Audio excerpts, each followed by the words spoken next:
For those of you who are just great. joining us, Alex was giving us a little inside information to that AUVSI FAA symposium that most of us couldn't afford to go to. Or Toga, California. It's a community college, actually. Interesting.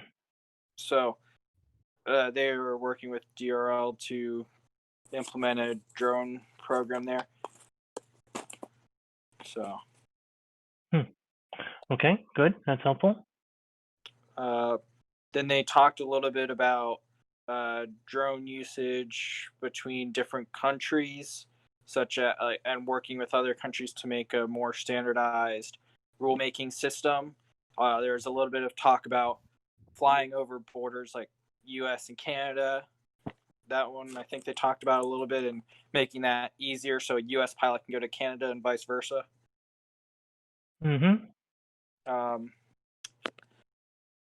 There are a couple sessions that I wasn't able to join into, but they were talking about waivers. That was commercial stuff, but they're going for a globalist perspective on stuff. That was one of their topics. Yeah. They talked about UTMs a lot. One thing that was interesting was working with AI and UTMs since instead of the standard form with traffic management with you calling in, then getting a response, getting approval back and forth, they basically want to use AI and machine learning to pick up on trends and make it so that's a little bit more efficient, which is I guess nice, but yeah. Interesting. Was that thought presented by anyone from the FAA, or who was the individual talking about that? Let me see who was. So it was. So there was Steve Bradford, who was from the FAA. So he is a scientist for architecture and next-gen air transportation development and Federal Aviation Administration. So he was with the FAA. Then there was Matthew Satterley. Yep, I know Matthew. From Wing, and then Chris Kushier from One Sky, and then Ollie, I don't know how to pronounce his last name, from SkyGrid. Yeah. So they were all talking about how they want to basically not just skip over trying to do person to person and just get AI to do it. Okay, interesting. The reason it's interesting is because the current documentation on the individual RSSs within the UTM are so basic that they haven't even started talking about what's the architecture that these individual companies can handle data back and forth, much less with the FAA. So to jump to let's use AI sounds to me pie in the sky. Yeah. Okay. I do know that's very useful. Yeah, I do know that there was an article that popped up maybe last week about using AI to start doing approvals for waivers and whatnot to alleviate some of the strain on the system. But that would have to be a pretty, I think, robust system to take into account. I mean, any flights, any helicopters, any TFRs, any all that kind of stuff, as well as any kind of activity that's currently ongoing that's like last minute. I don't understand how it's gonna keep up with that without human interaction. It would have to be something akin to Watson, a combination of data mining and artificial intelligence. Yeah. The main focus for the AI part of in UTM, but a more specified focus was towards basically flight planning, so that so you could basically plan different long distance flights easier. So if you have a whole network of SUAS, you can set it up. The AI will plan the flights and avoid certain systems and basically go through the pathway. But the one thing that they talked about worrying was like weather, and then stuff like something if a pilot has to take over during that part of the AI talk. But other than that, they're just trying to implement AI and basically add on to the features of Lance. Good. Other than Okay, that, that's really wasn't that much that affects us. okay. That's curious that they're talking about Lance, because in the UTM conversations they have been talking about separating Lance from UTM and not necessarily having them talk to each other. So now the FAA is saying they're going to talk to each other. Well, I think what they want to do, I think it seemed like they were implying that they want to make it a better version of Lance, like maybe like make something very similar to Lance, but for operators, not necessarily working together. Yeah. I don't know if okay. it's working together or not, but I think it's something, the way they're describing it, where it could still be under where they wouldn't be working together. They just mentioned as if they wanted to improve upon what Lance can do. Yep. No human error in AI, Dan has written. Well, That's awesome. Garbage in, garbage out. Yeah. Bruce, what could possibly go wrong? Absolutely. True story. People these days. Well, let's make the computer do it. That'll end up well. Yeah. Well, that's pretty much what I got out of that from today, at least for us. Well, great. Thank you very much, Alex. If other things like this come up, please shoot me an email. I'll be absolutely. I'll be in all 4 days of the conference. I'll be there tomorrow and then the 2 days in August. So excellent. I'll update. That's really good. Thank you. Appreciate it. All right. So really appreciate that, Alex. That was some good information coming out of the FAA of UC symposium. So I do have a couple, actually quite a few different items. So this one just announced today was a US/Swiss drone agreement that they have reached an agreement in harmonizing domestic and international safety standards for UAS. Go ahead. I was just saying that they talked about that during the symposium a little bit. They brought that up. I wasn't paying as much attention to it. I just know that they were talking about that and working together. So this one says this agreement builds on U.S. and Swiss efforts to ensure that the fastest growing and broadest segment of aviation is integrated safely, efficiently, and seamlessly around the world.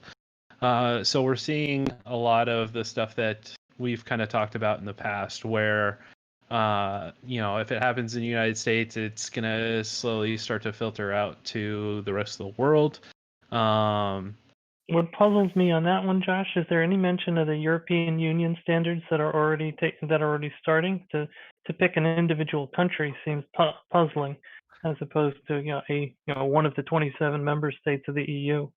No, it doesn't actually. It talks about the Innovation and Digitalization Unit of Switzerland's Federal Office of Civil Aviation is the primary authority point. So it looks like they are working directly with Switzerland on that. So puzzling, very puzzling. They intend to collaborate under a declaration of intent on UAS issues of mutual interest and benefit. The primary objectives of the declaration of intent are to provide opportunities to engage in research and development, exchange ideas, personnel, provide coordination with other government entities and stakeholders, and to collaborate on other initiatives and projects determined to be of mutual interest.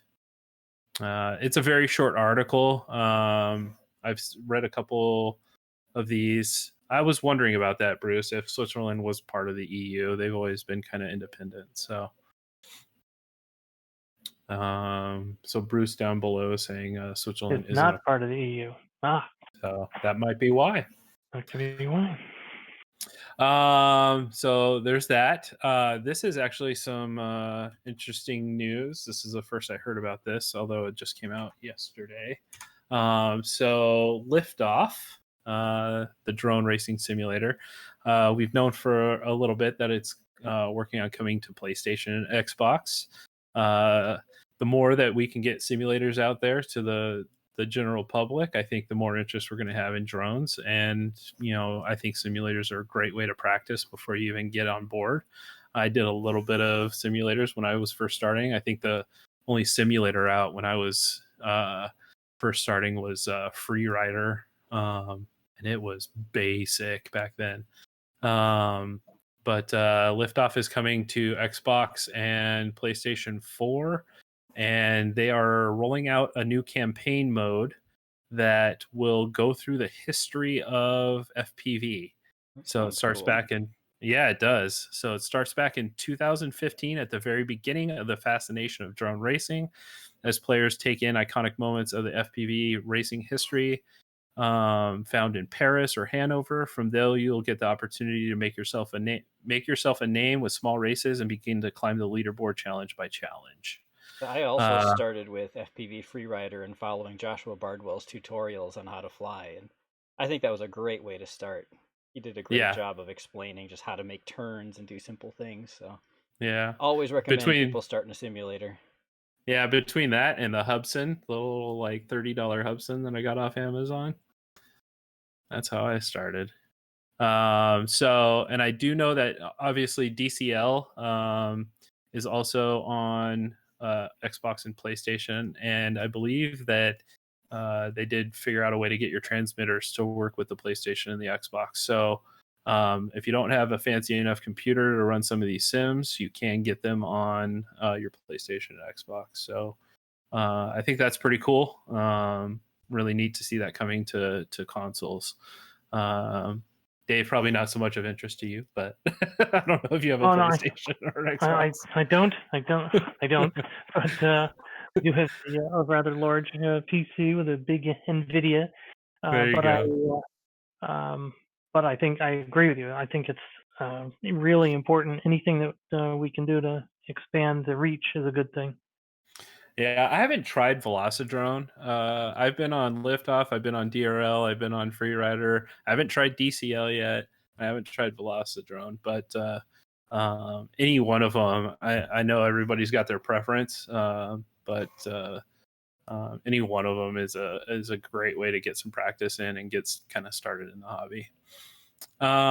This one kind of comes out of a company that we have a little bit of a relationship with. This is Skywatch.ai.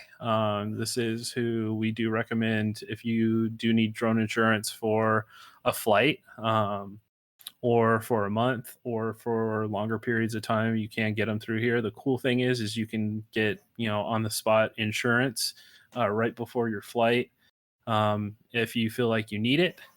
They have done some updates to their web portal and that are going to be rolling out to the mobile app just for quality of life fixes and to make it easier to get what you need done quickly. I have their app on my phone. I've never really needed the drone insurance. I don't race or anything like that, but at the same time, I have gone through the system and it works very seamlessly, and the rates aren't horrible by any stretch of the imagination. They do offer discounts for returning customers, people without incident, that kind of thing.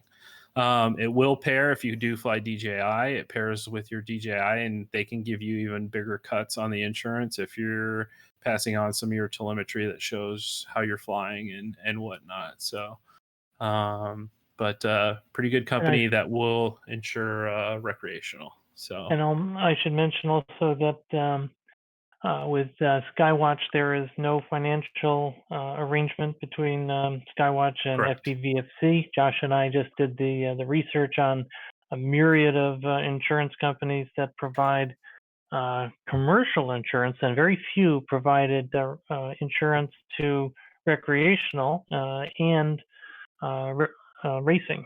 In addition, the AMA insurance is normally secondary, and Skywatch.ai is primary insurance.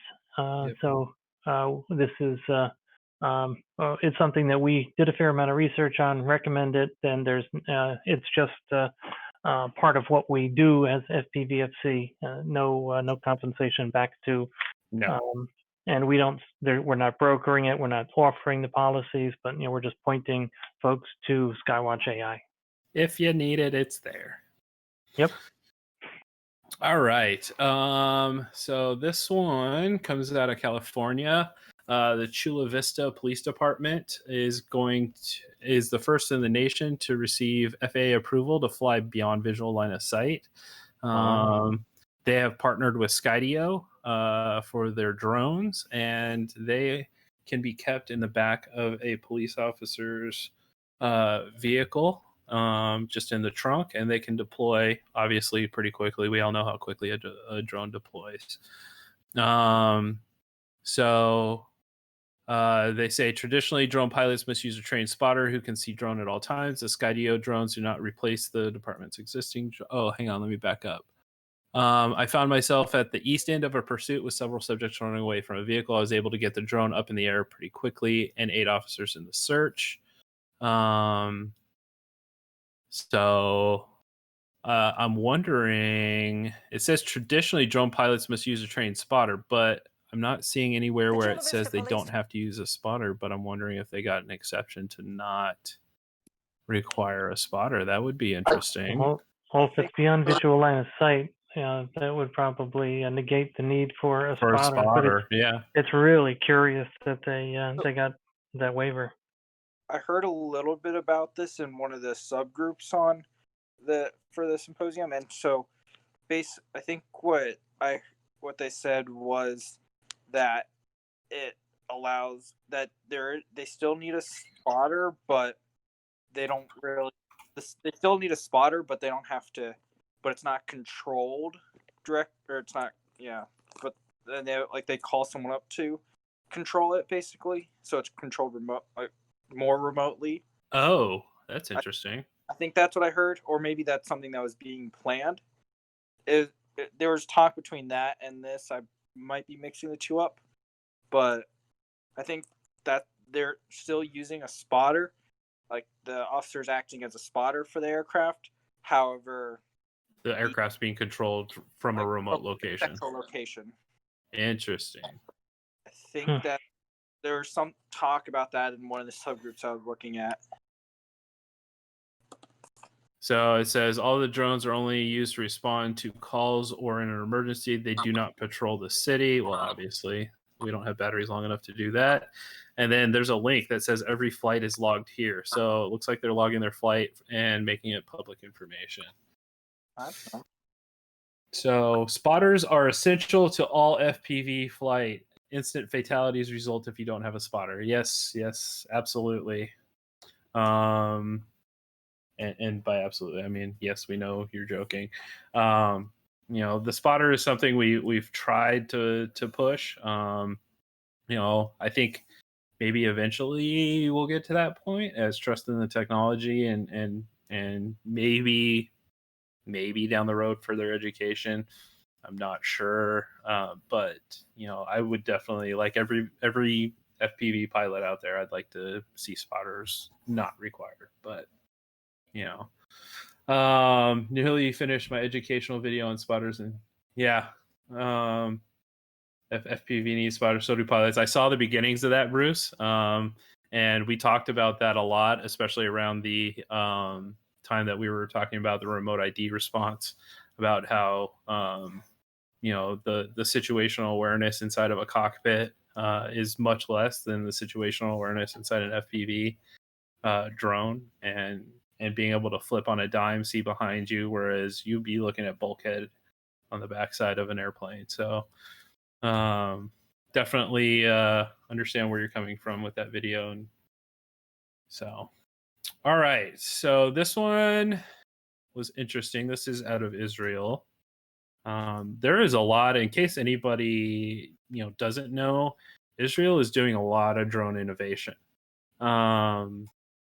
I would say a good chunk of any news articles that I'm pulling mention Israel, and I know I've covered a couple different things from them, from the country of Israel before, and some of the innovations coming out of that country.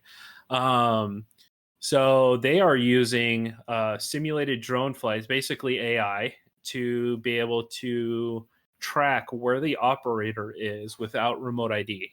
So essentially, they are using simulated drone flights using a software simulator, logging the path of drones across 81 flights of 3 operator locations. They ran the data through a machine learning algorithm and was able to guess the viewpoint of the operator with a 73% accuracy.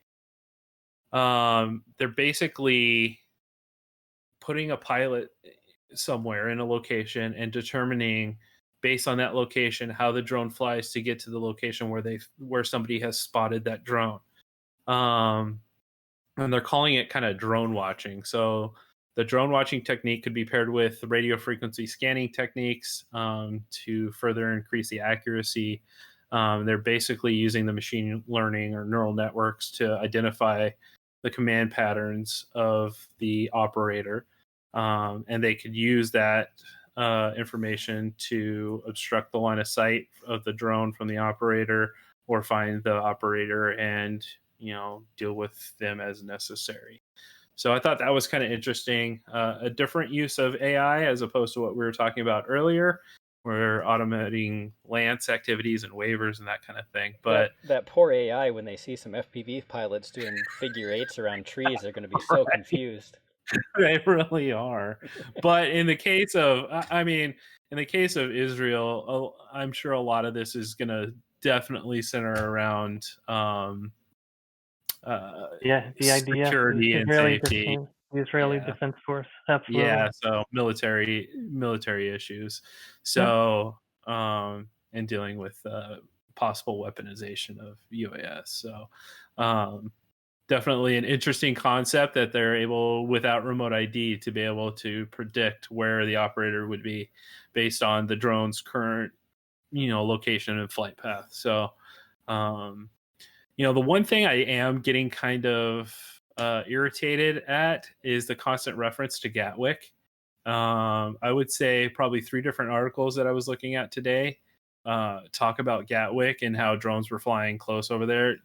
No drones were proven to fly at Gatwick. Man. And it's just like, you guys need to get your story straight. It really irritates me, but I guess it kind of fits the narrative, so we're gonna go with it. I'm sure Bruce has tried to email them all to tell them that they're not supposed to use that. So yeah, every time it pops up, I'm like, oh, I need to write somebody.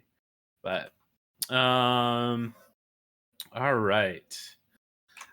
This one is out of Alabama, Mobile, Alabama. There is a grocery store called Rouse's Market. They're a chain, I guess, in that area. Are partnering with Deuce Drone. It's an interesting name.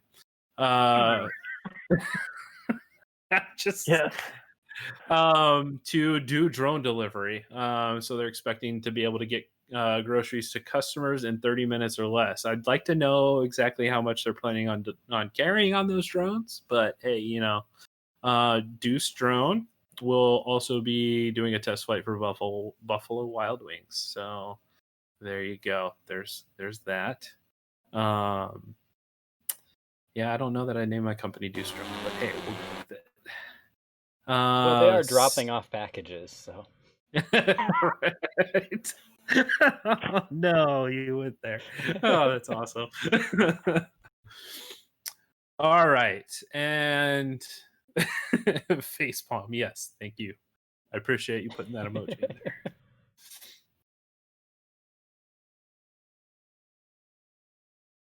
Oh, yeah. I just, when it comes to drone delivery, I question the feasibility with just about everything. I mean, you can build a big drone that can carry a lot of weight, but then you got to charge the massive batteries required to fly those. It's delivering things into people's backyards or their front doors. There's dodging. We know there's obstacle avoidance, but it's dodging all the trees and everything. Have the people who are thinking about this ever seen a neighborhood where it's solid trees, you can't get to a house? Like, how are you going to do that? You're going to fly under the canopy with the cars? Like, what? How's that going to work? I just, Lots of packages It's stuck in trees.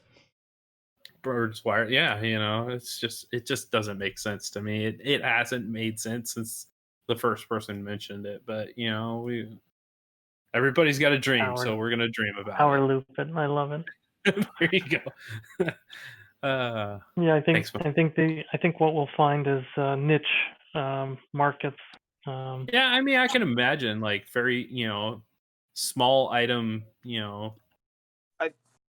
medicine, medical, medical critical, as well as people in locations that are sufficiently remote that a drone can get there much more quickly, and they're going to charge a premium for it. Prince MJ should give us the elevator pitch for his senior thesis. Yeah. And like Bruce is saying, small ground vehicles make a lot more sense for most deliveries. Yeah, Yep. and I think it was a couple weeks back I did share a news article on, they did a test with drone delivery versus ground delivery, and they found that, I think we talked about this last week, but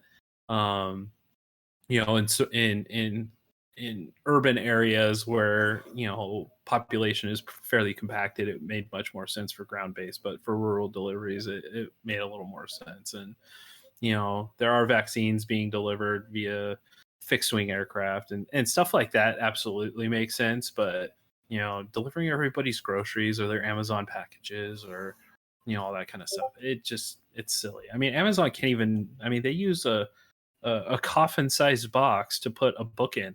So, I mean, they can't even get the packaging correct to get on the regular, ground-based vehicle. It just doesn't make sense. One of the points here that search and rescue is absolutely live and well, and we're talking to the director of DroneResponders.org, and so we'll hopefully learn more and share more about what they're doing and the idea that what's the relationship between an organization like that and FPVFC that's focused on recreational. And well, we think this is a great pool of talent for organizations that are doing first responder activity.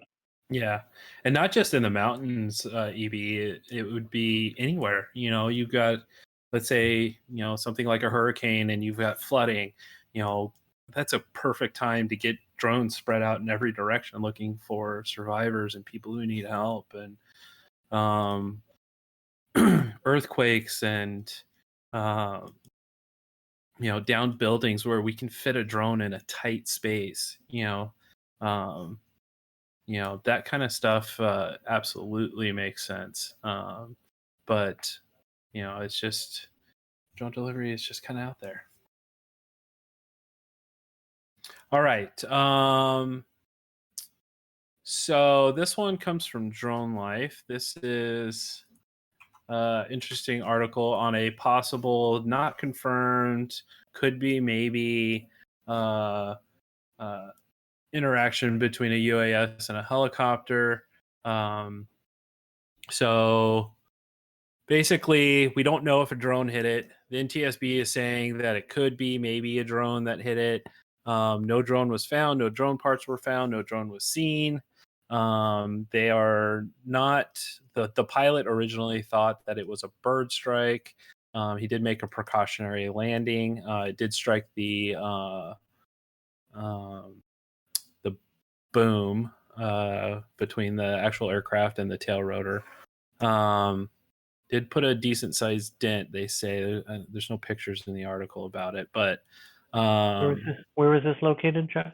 This was in California. I'm sorry.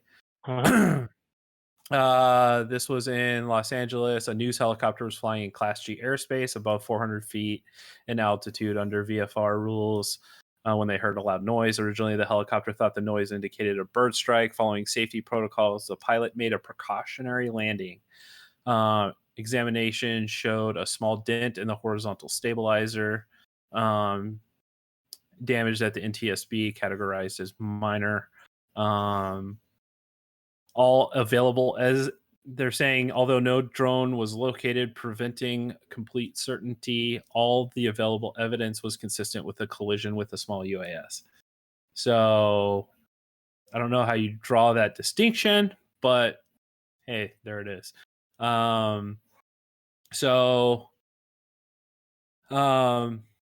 Let's see. Evaluating drone risk is difficult. Different studies, the vast majority of which rely upon simulation, have evaluated the risk of a drone strike from minimal to extreme. These studies don't provide adequate information.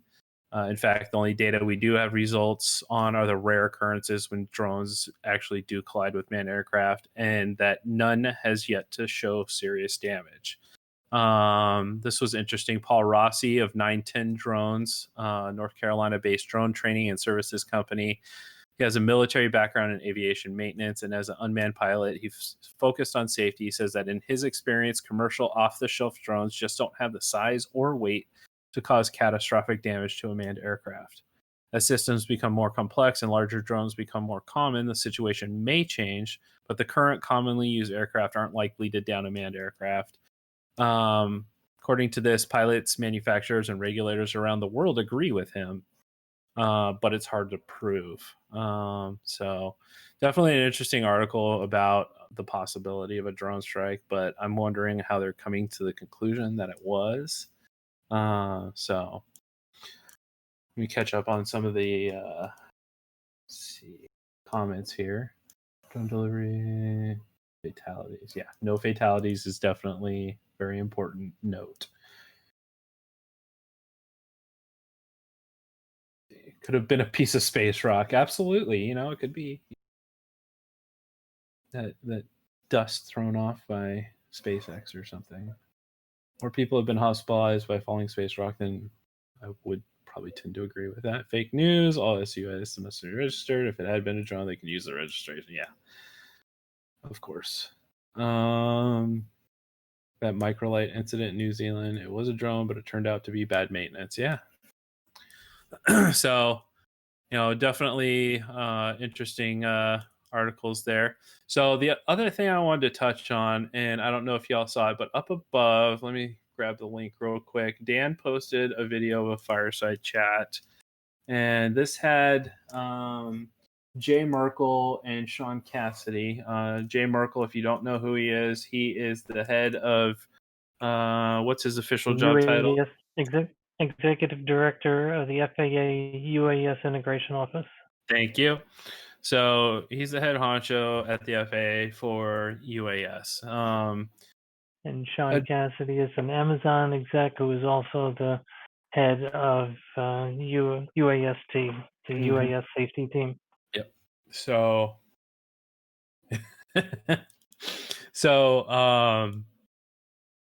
part of the conversation in this, and mind you, I've only watched the first half of it, so I will preface it with that.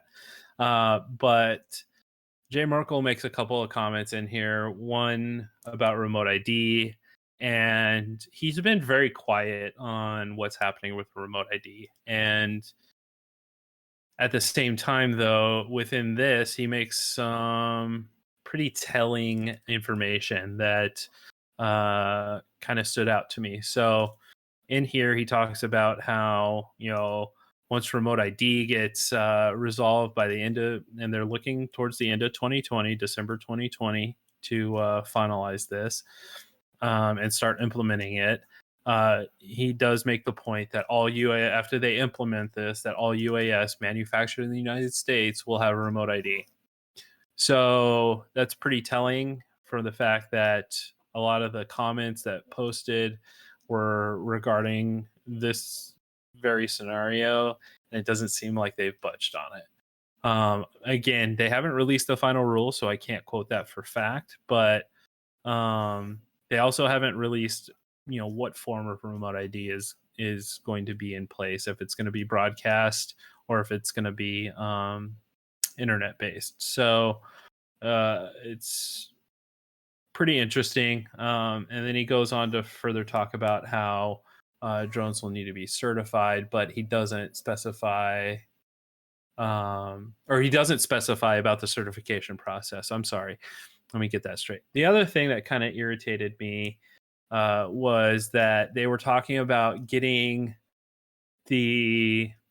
information about safety out to the general public, the recreational community, as he said. And he said, we really need to work with, the recreational community and figure out how to get these people educated on, that they're really, they're up in aviation. They're conducting aviation activities and whatnot. And I guess the first thought that came to my mind is that, a lot of these recreational communities, including us, including Flight Test, AMA, a lot of us have been beating down their doors to get involved with this kind of stuff, and it's been crickets, it seems like. So that's the other thing that really kind of rubbed me the wrong way. That's right. I remember that kind of bothered me the way he said it too. It's like, yes, everyone in the airspace needs to be a professional pilot in the airspace, or something to that effect. Like you can't be a recreational person in the airspace. You have to be a pro, like all the other pilots out there,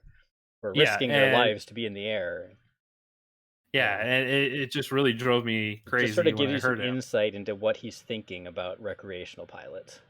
Yeah, and the fact that even beyond that a lot of us have, a lot of the organizations, he talks about specific recreational organizations, and it's just like, bro, we've been knocking at your door for 2 years now. Open the door, let us in, let us talk, let us get involved, let us help you make some common sense decisions instead of at the whim of some 3-letter alphabet agency, and actually make this accessible. And it's interesting because one of the tasking groups from the Drone Advisory Committee that I'm working on and leading a subgroup is on safety culture, and the objective is. Did he reference it, or did he? He did. But then, the notion is we're trying to, take the good from manned aviation and apply it where applicable, and to small commercial, read Part 107, as well as recreational. Yeah. And if they're just going to blow off the recreational, that would be very unfortunate. So, and he did reference that exact point. He did talk about the safety committee subcommittee and how, moving a lot of the well-respected safety practices from manned aviation and over to UAS. And that makes sense. But at the same time, there's this glaring question that he leaves in the air. How do we communicate that out? And I think he ignored the part about where applicable too. It was more of directly moving there's a fair amount of manned aviation that would like to just carry over the full very bureaucratic heavy processes around safety education, reporting, etc.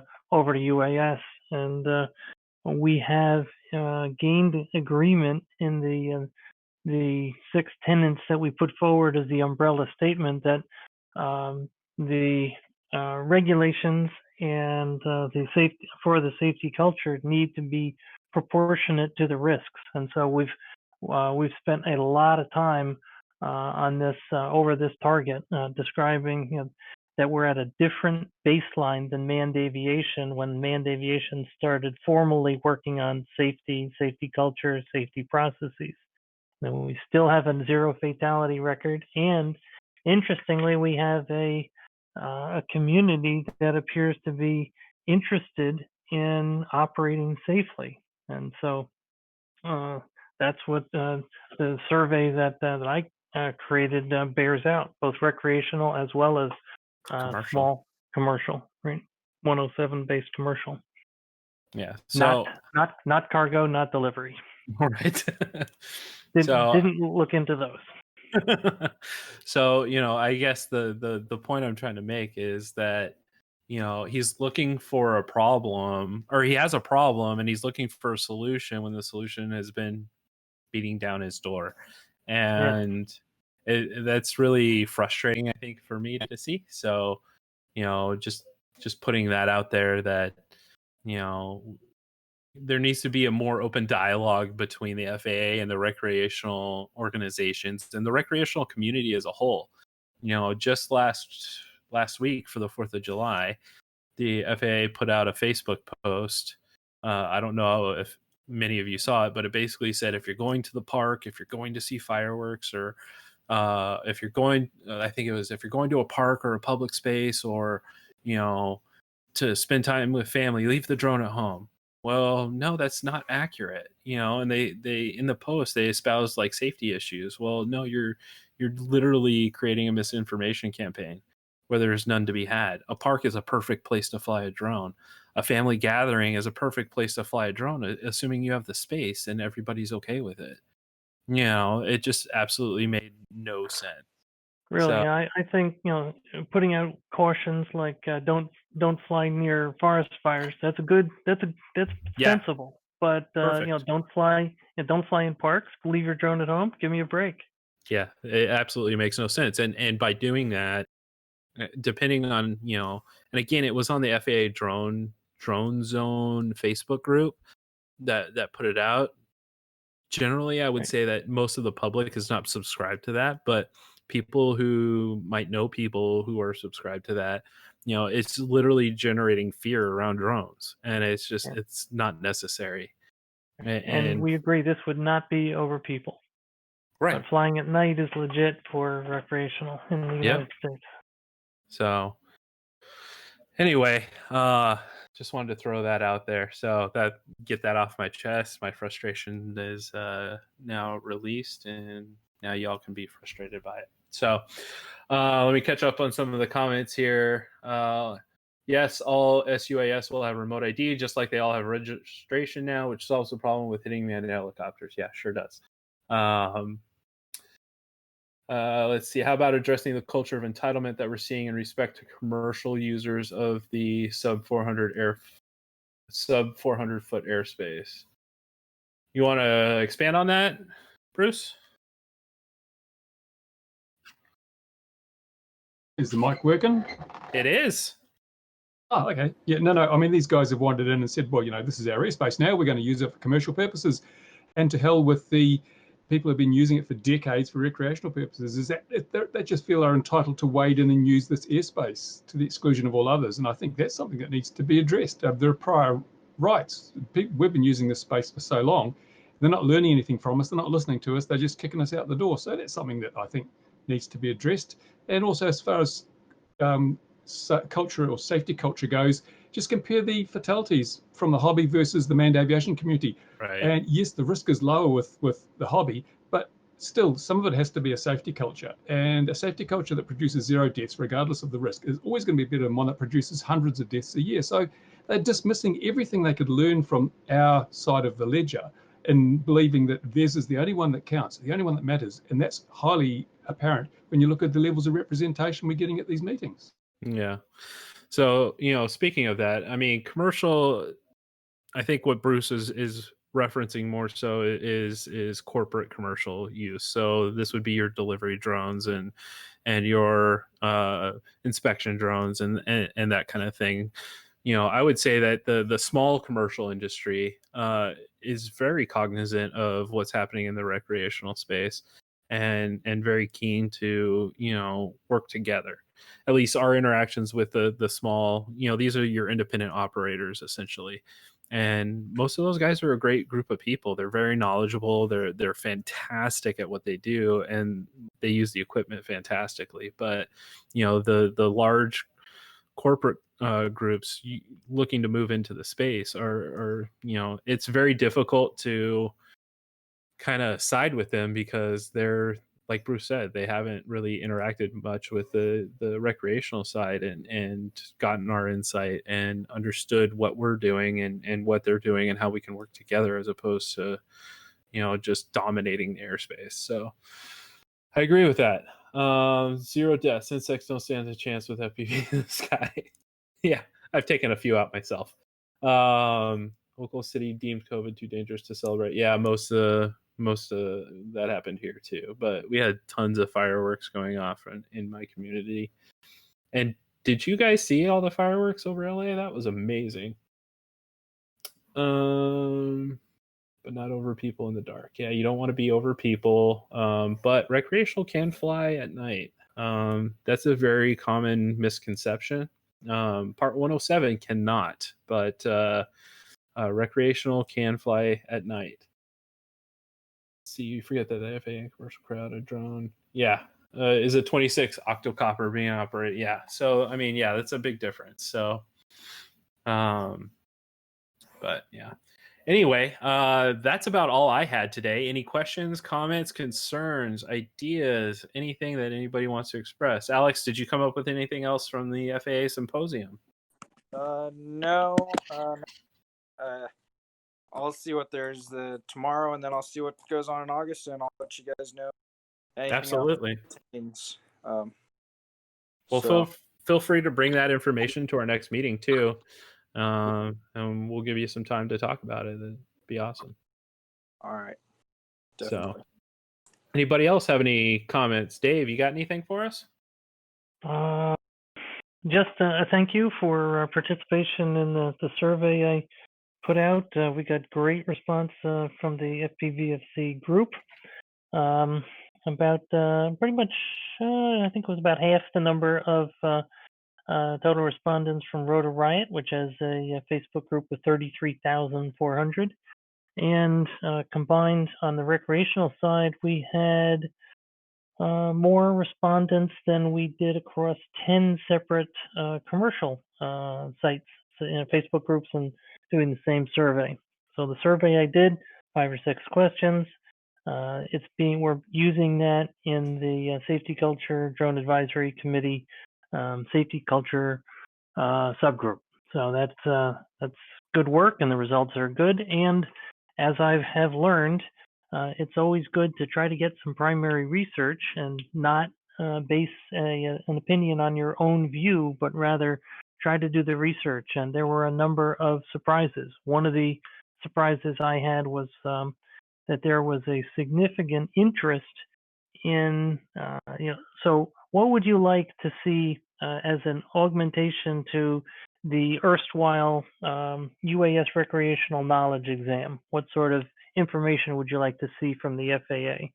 So would you like to see battery safety, pre-flight planning, during flight planning, etc., or emergency planning? And emergency planning came up, or travel tips on the we're traveling with lithium polymer batteries. Emergency planning far and away was the most desired topic. So things like that really surprised me. So my thanks to everyone, and the information is being used, and I've shared it both with the recreational subgroup and using it with my small and commercial subgroup. I was asked to lead small and commercial, and I'm sitting on the recreational subgroup, which is led by Chad Boudreau and Rich Hansen of AMA. And we're holding weekly meetings. I've held weekly meetings now for the last 12 weeks. So we're coming up with a series of recommendations, and they will be presented in October at the Drone Advisory Committee. That sounds like the most active DAC committee you've been on. Like, more meetings than almost any other one, right? Oh yeah, and it's because I've been leading it, and I did on the C2 Spectrum meetings. I drove those weekly. The level of the technical discussions on those was deep. So this is more of a lots of research, lots of reading, good discussion, and good participation. Awesome. And I'm sure a lot of people are thinking this, but they're wondering, is Rich Hansen a little more vocal in those meetings than he was at the DAC meeting? He's a little more vocal. He's Chad Boudreau is leading the team, and we also have Brian Schulman. We have Chris Cooper from AOPA, and Vas Patterson from ALPA, Airline Pilot Association, and me. So that's a recreational group. It's not a large group. My small and commercial has, I think I'm at 20 participants now. Wow. It's a pretty, it's a very good representation. Boeing, Alpa, Dave Krause from Influential Drones. I now have drone responders on it. Dallas PD, AMA, DJI, and I think I said AOPA. So and BNSF. So pretty good participation. Nice. Just to let everybody else know, as we're kind of closing this out, we are applying to put Dave actually on the DAC, not just helping out with the subcommittees, but actually as a voice on the Drone Advisory Committee. So we are working on his, actually we worked on his application. So that is in process. So hopefully we can get an... And I have 3 letters of recommendation from current DAC members. So awesome. That's positive. Very nice. So hopefully we can get some more representation of recreational on that committee. So that would be awesome. Unless anybody has anything else, Dan, you got anything for us, sir? No, the only news you forgot to mention was DJI released a new firmware update for the FPV system. So those of us who are flying that are hot off the press. That's excited. you and Dave's category. I'm not cool enough to own a DJI. So the biggest change is that it's got double the bandwidth now. So you can use 50 megabits per second of data.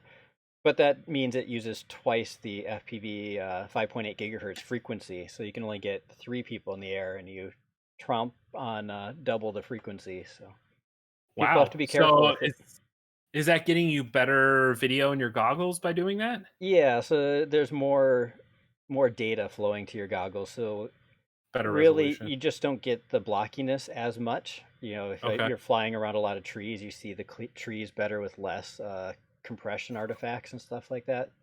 Nice. So yeah, it just looks better more of the time. Are you getting more distance out of it, or have you pushed it that far? I haven't, but I can't imagine how you'd actually get any more distance, because you're still the same power, the same 5.8 gigahertz. You're just using a wider channel. Okay. But you should get clearer picture for more of the time, I would think. Yeah, that makes sense. Okay. Yeah, because I have test flown the DJI. I actually wrote an article on Get FPV for it when it first came out, and it was amazing. I absolutely loved it.